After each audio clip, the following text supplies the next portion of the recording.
આણંદ જિલ્લાના ખંભાત શહેરના બાલેસા જવાના રોડની હાલત બિસ્માર હાલતમાં।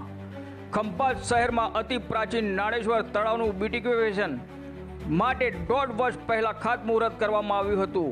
હાલ આ કામકાજ ચાલુ કરી દેવામાં આવેલ છે, પરંતુ તસવીર પ્રમાણે જે રોડ દેખાઈ રહ્યો છે તેની નીચે માટીનું યોગ્ય પુરાણ લેવલિંગ કરવામાં આવ્યું ન હતું। તે પુરાણ મહદઅંશે ધોવાઈ જવા પામ્યું છે। ત્યારે બાલેસા જવાના રોડ ઉપર આજના સમયમાં અવર જવર કરનાર રાહદારીઓ તેમજ દ્વિચક્રી વાહનો તેમજ ફોર વ્હીલર અને ભારે વાહનોની અવર જવર હોવાથી અકસ્માત થવાની સંભાવનાઓ સેવાઈ રહી છે। ત્યારે જવાબદાર તંત્ર દ્વારા પ્રથમ આ રોડને પ્રાધાન્ય આપવામાં આવે તેવી નાના મોટા અકસ્માતો થતા અટકે શકે તેમ છે, પરંતુ તંત્રની બેદરકારી સ્પષ્ટપણે દેખાઈ આવે છે। આસપાસના રહીશો દ્વારા વારંવાર રજૂઆત કરવામાં આવી હોવા છતાં પણ સમસ્યાનો કોઈ પણ જાતનો હલ થતો નથી।